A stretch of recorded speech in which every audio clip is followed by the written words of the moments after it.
I'm the designer of this. We've actually struggled to know what to call it, whether it's a memorial, a tribute, or just an information board. But anyway, here it is. With no idea how many people we were going to get today. You know, we thought at once it could be me, my wife and the dog kind of thing. Actually, we don't even have a dog. So, but it's nice to see, you know, so many in that sense, and I think that to some extent is testimony to the importance of this.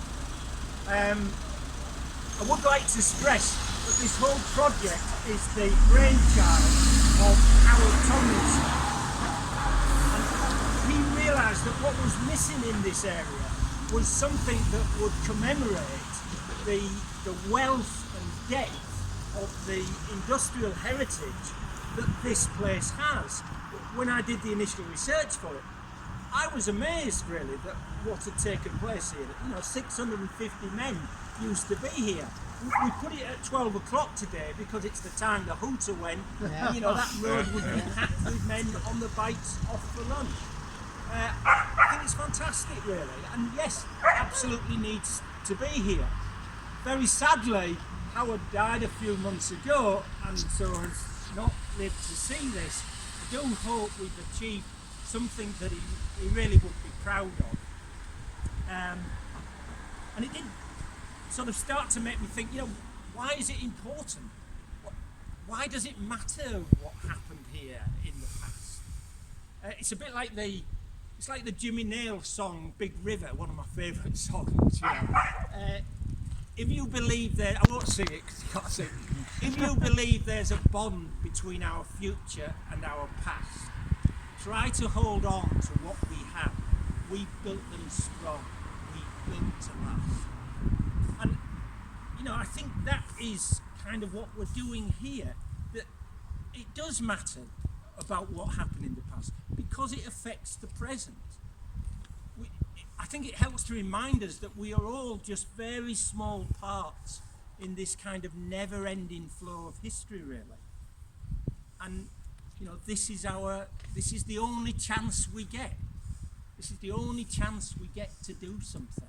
So, you know, make the most of it. Perhaps it helps to remind us to try to be better people, really. Very deep. So anyway, here we have it. Just a couple of technical points.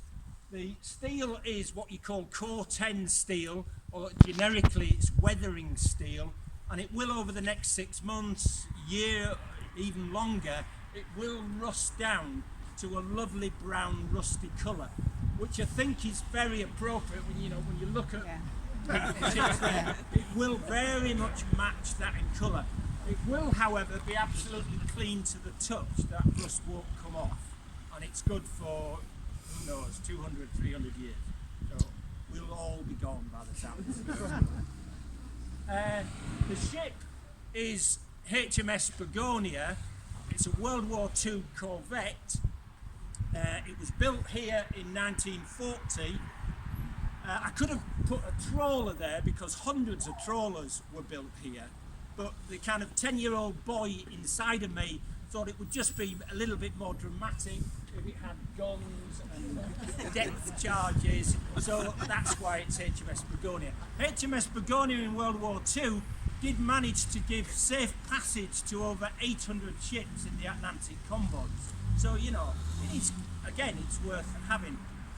The only thing that's, maybe shouldn't be saying this, but the only thing that is slight friction is it didn't have this second mast. That is put there for kind of structural engineering reasons. So that's a secret, right? Don't tell anyone.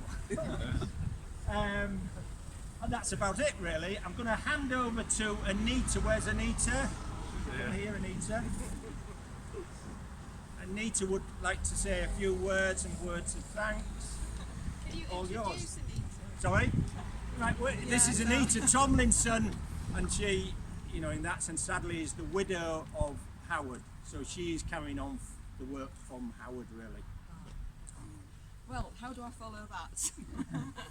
It's, as Howard's wife, I'd just like to give very heartfelt thanks to everyone who made his vision come to life. It's the culmination of a project, the Grove Hill Heritage Trail, funded by the Tesco Bags of Help scheme and voted for by the shoppers of Beverley. Howard was fascinated by the history of the Beck, the River Hull and the whole area, from the industry which provided jobs to so many people to the beauty of Figham and the swine moor pastures rich in wildlife. He was keen to promote it as an area for people to celebrate and enjoy. He was particularly concerned that Beverley shipbuilding history should be acknowledged in this actual location where it all took place. I well remember the hooter sounding at 12 o'clock and hundreds of cycles going down Grove Hill Road with men going home for their dinner. I also remember the sideways launching of the massive ships into the river when everyone waited in anticipation for the chocks to be hammered away and the huge swell of water which came up the riverbank and filled our wellies. Howard didn't want to put up another information board. He saw a memorial, originally in the shape of a ship's hull, built in steel. Sometime later, he approached Peter for advice, and this is what happened.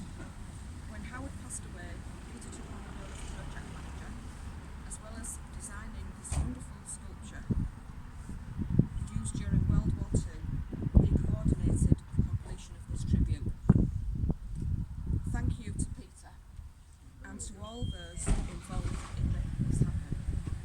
To John Marin, on whose land we are standing, to the contracted companies who created the steelwork and the display boards, to the local companies who willingly donated their time and effort and resources to help out, and staff at the Treasure House for collating and verifying the information. Howard would be overwhelmed and very moved to see how people have come together for this. He would be very proud of his tribute to shipbuilding in Beverley. Thank you.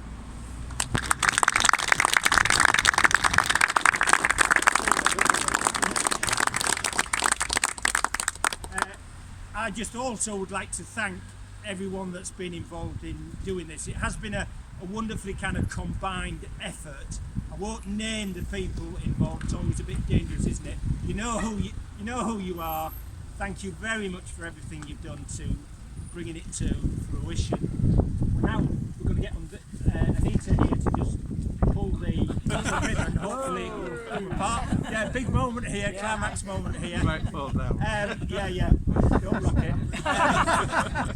What was I going to say? Oh yeah, we had wondered about having a bottle of champagne on a rope.